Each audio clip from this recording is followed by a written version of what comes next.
Shalom jemaat yang dikasihi Tuhan, selamat pagi. Kita akan sama-sama merenungkan kembali akan eksposisi dari Injil Lukas. Dan hari ini kita sudah sampai pasal yang ke-14. Pasal yang ke-14 mulai dari ayat yang ke-7 sampai dengan ayatnya yang ke-11. Lukas 14 mulai dari ayat yang ke-7 sampai dengan ayatnya yang ke-11. Demikian firman Tuhan. Karena Yesus melihat bahwa tamu-tamu berusaha menduduki tempat-tempat kehormatan, Ia mengatakan perumpamaan ini kepada mereka. Kalau seseorang mengundang engkau ke pesta perkawinan, janganlah duduk di tempat kehormatan. Sebab mungkin orang itu telah mengundang seseorang yang lebih terhormat daripadamu, supaya orang itu yang mengundang engkau dan dia jangan datang dan berkata kepadamu, berilah tempat itu kepada orang itu. Lalu engkau dengan malu harus pergi duduk di tempat yang paling rendah. Tetapi apabila engkau diundang, pergilah duduk di tempat yang paling rendah. Mungkin tuan rumah akan datang dan berkata kepadamu, sahabat, silakan duduk di depan. Dan dengan demikian engkau akan menerima hormat di depan mata semua tamu yang lain. Sebab barang siapa meninggikan diri, ia akan direndahkan, dan barang siapa merendahkan diri, dia akan ditinggikan.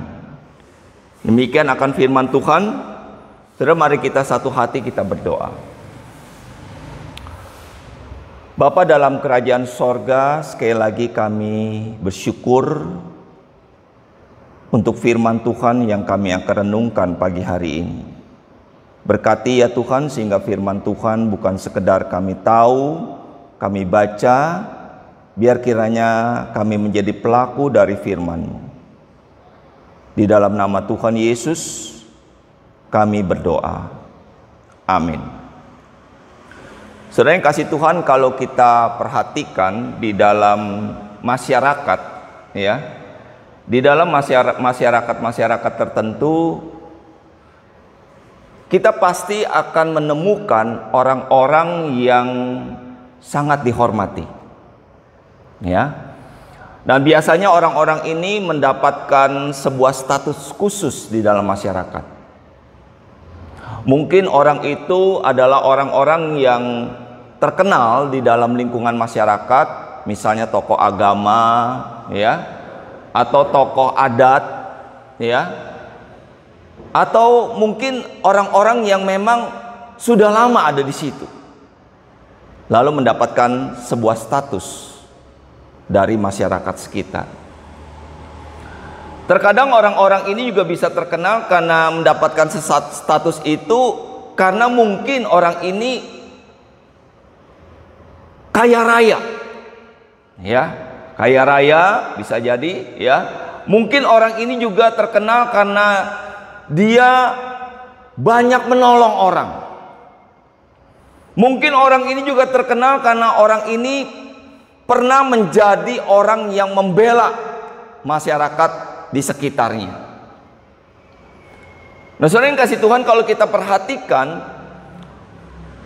orang-orang yang mendapatkan status-status seperti ini adalah orang-orang yang bagaimana dia menunjukkan dirinya bahwa dia ada sesuatu yang patut untuk dihormati.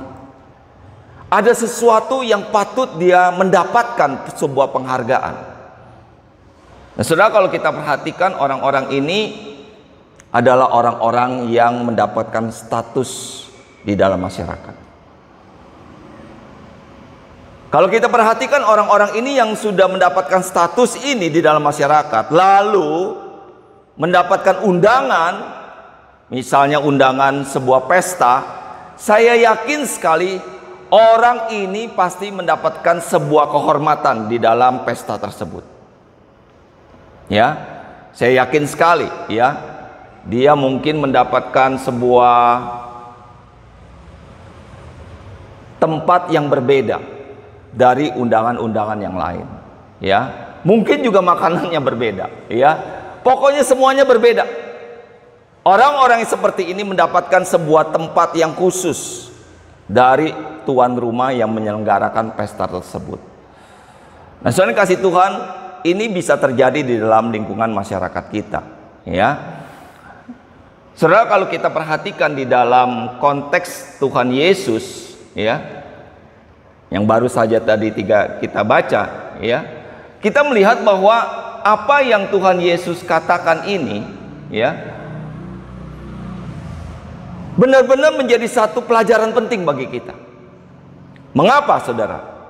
Karena sekali lagi Tuhan Yesus ingin memberikan satu gambaran bahwa ada orang-orang yang memang diperlakukan khusus di dalam pesta. Oleh karena alasan-alasan tadi. Tetapi satu hal yang harus diperhatikan adalah ketika kita datang ke pesta tersebut, Tuhan Yesus bilang, janganlah kamu menduduki sebuah tempat yang terhormat di dalam pesta tersebut. Karena mungkin orang itu sudah menyediakan tempat itu untuk orang-orang yang dengan status-status yang terhormat juga, saudara. Tapi saudara kasih Tuhan, kalau kita perhatikan, ya, Tuhan Yesus ingin supaya orang-orang ini belajar bagaimana menempatkan diri di dalam status yang pas buat dia. Ya, saya yakin sekali kita semua mungkin sudah punya semacam gambaran siapa diri kita sebenarnya di dalam pesta tersebut, begitu. Ya, orang biasakah, orang yang terhormatkah, atau memang mungkin cuman sekedar datang saja, ya. Sehingga jangan sampai kita itu di dalam penilaian, ya, kalau orang-orang bilang kegeeran begitu, ya, ya, kayaknya saya mesti ada di tempat yang paling depan begitu, ya. Nah, ini bisa aja terjadi, saudara, ya. Kayaknya saya mesti ada di tempat yang ya dikelilingi oleh orang-orang banyak begitu, ya. Saya kira kita punya penilaian tersendiri. Nah, saudara yang kasih Tuhan, kalau kita perhatikan di dalam firman Tuhan hari ini, Tuhan Yesus mengatakan bahwa orang-orang yang menempatkan dirinya, ya, orang-orang yang menempatkan dirinya di dalam sebuah tempat terhormat adalah orang-orang yang tahu siapa dia sebenarnya. Jadi, kalau kita datang, Tuhan Yesus mengatakan kalau kita datang ke tempat sebuah pesta, hati-hati, ya. Hati-hati karena kenapa, saudara? Hati-hati karena mungkin tempat di mana kita duduk itu bukan menjadi suatu tempat yang pas buat kita. Ya. Beberapa waktu yang lalu Musa Felix cerita dengan saya, saudara, ya. Jadi kalau di Nias itu, ya, ini mungkin Musa Felix bisa bercerita lebih seru begitu, ya, lebih pas begitu, ya. Saya cuma mendengar saja.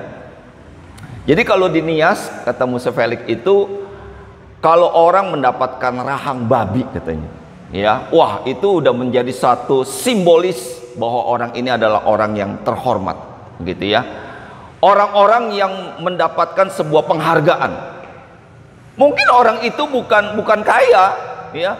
Mungkin orang itu juga bukan terkenal dalam arti banyak uang atau punya kedudukan status di dalam pemerintahan, bukan. Tetapi memang orang ini berhak mendapatkan rahang babi katanya, ya.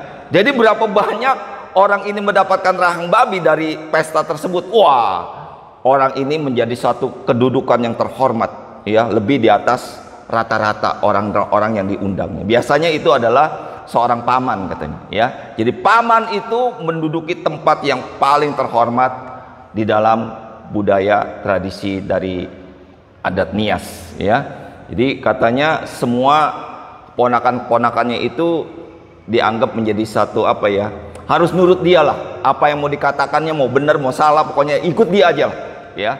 Nah, saudara kasih Tuhan, ini kita dapatkan, ya. Saya yakin juga kita pernah mendapatkan sebuah perlakuan seperti itu.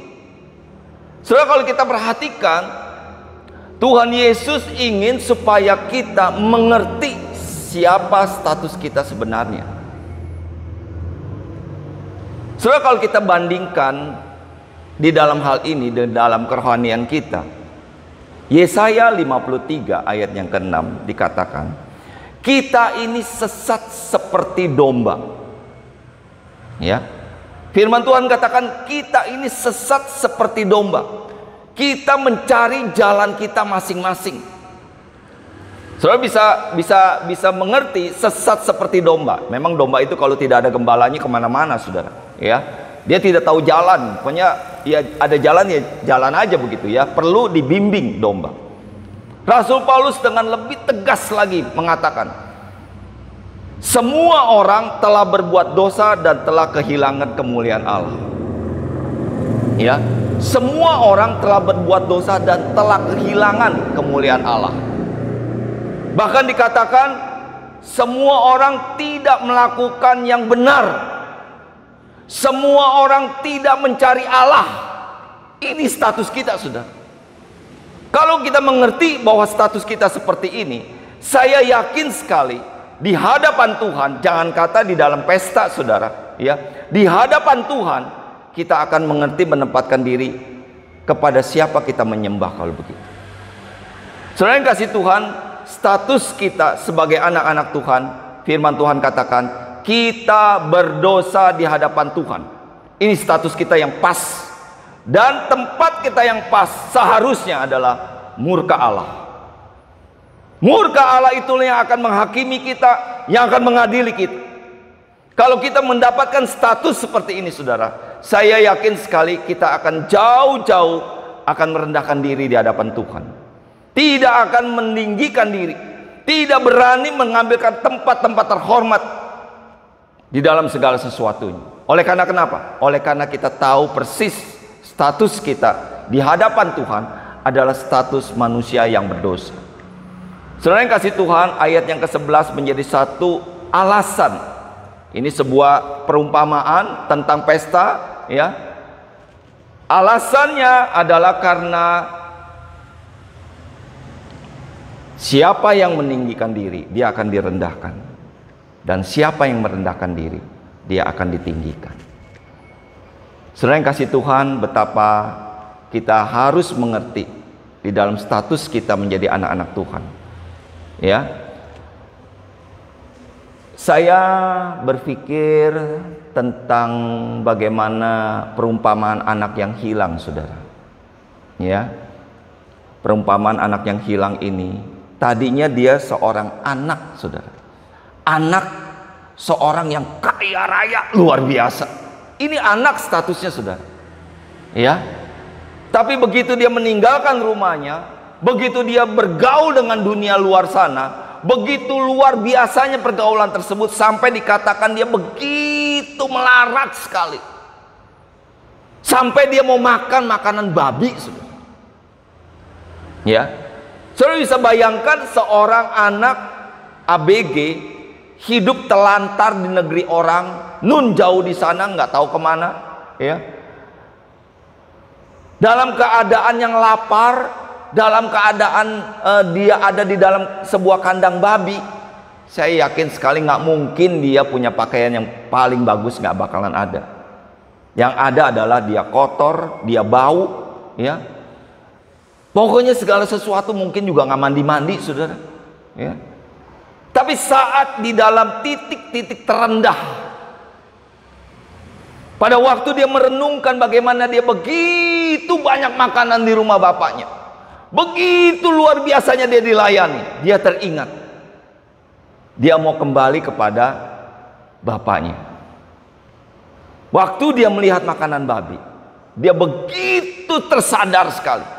Dia begitu pengen mau bagaimana di rumah bapakku berlimpah makanannya.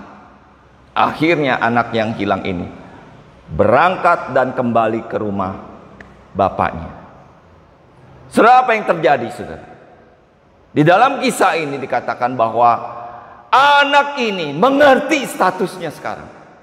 Dulu memang dia seorang anak, tetapi begitu dia kembali ke rumah bapaknya, begitu dia bertemu dengan bapaknya, anak ini tahu diri, saudara. Anak ini mengatakan, jadikanlah aku pelayanmu, jadikan aku budakmu, jadikan aku orang-orang pekerjaanmu, supaya aku terangkat statusku. Luar biasa sekali, saudara. Bapak dari anak ini merangkulnya, menciumnya, mengganti semua pakaiannya, bahkan dikatakan mengadakan pesta, memberikan cincin sebagai tanda bahwa dia benar-benar mengangkat kembali statusnya sebagai anak. Inilah luar biasanya kita di hadapan Allah. Begitu kita merendahkan diri, Tuhan meninggikan diri kita. Begitu kita meninggikan diri, Tuhan akan merendahkan kita. Ini yang terjadi di dalam orang-orang Farisi.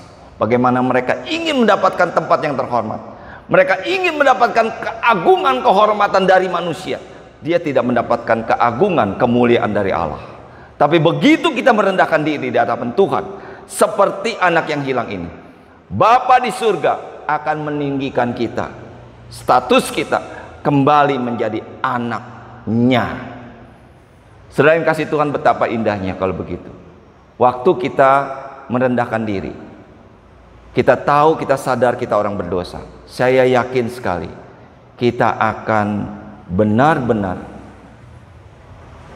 bertekuk lutut menyembah Allah dengan hati yang bersyukur. Dan saat itu rasakan, pastikan, saya percaya sekali Allah akan mengangkat hati kita untuk benar-benar menyembah Dia dengan luar biasa. Berkat-berkat yang kita akan terima. Saudara, hari ini bagaimana sikap kita kalau begitu? Bagaimana saudara dan saya mengambil tempat status kita? Kalau orang-orang yang mengerti orang yang berdosa, saudara, nggak ada tempat yang lain. Yang ada adalah murka Allah. Kalau murka Allah terjadi terus-menerus di dalam diri kita, karena kita tidak mau merendahkan diri, tidak akan mendapatkan kemuliaan dari Allah. Tapi kalau kita mengerti status kita, bahwa kita adalah orang berdosa, saudara, apapun yang kita lakukan, sekali lagi, kita akan merendahkan diri, kita akan tahu menyembah kepada Allah yang benar, dan saat itulah Allah akan mengangkat status kita menjadi anak-anak.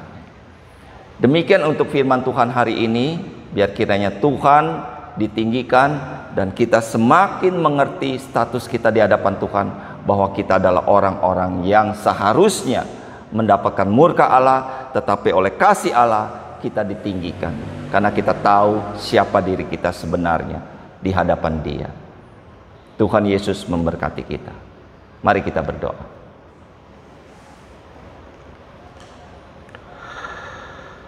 Bapa yang baik, terima kasih karena secara sadar atau mungkin juga kami tidak sadar bahwa di dalam situasi kondisi di dalam kehidupan kami, seringkali kami mengambil tempat-tempat yang menurut kami layak ada di situ, oleh karena keangkuhan, oleh karena kesombongan kami. Tuhan, di dalam firman-Mu hari ini kami belajar bagaimana seharusnya kami menempatkan diri sebagai anak-anak Tuhan. Status kami di hadapan firman-Mu mengatakan bahwa kami semua berbuat dosa, telah kehilangan kemuliaan Allah, semua tidak mencari Allah. Tuhan, ampuni kami. Pada saat kami mengerti status kami tahu di mana tempat kami seharusnya. Tetapi kami bersyukur kepadamu ya Tuhan, oleh karena kasih-Mu, oleh karena anugerah-Mu, Engkau mengangkat kami menjadi anak-anak Tuhan, menjadi orang-orang kesayangan Tuhan, menjadi orang-orang yang mendapatkan kasih anugerah dari Allah. Dan saat itulah kami merasakan kemuliaan bersama-sama dengan Engkau. Tuhan, terima kasih sekali lagi. Biar kiranya melalui firman Tuhan pagi hari ini, kami ditegur, kami diajar bagaimana seharusnya di dalam menyembah Engkau, terlebih lagi di dalam beribadah kepadamu. Kami tahu posisi kami yang seharusnya. Kami harus merendahkan diri, dan saat itulah kami merasakan bersama-sama dengan Tuhan dimuliakan. Tuhan, terima kasih. Kami berdoa, bersyukur hanya di dalam nama Tuhan kami Yesus Kristus. Amin.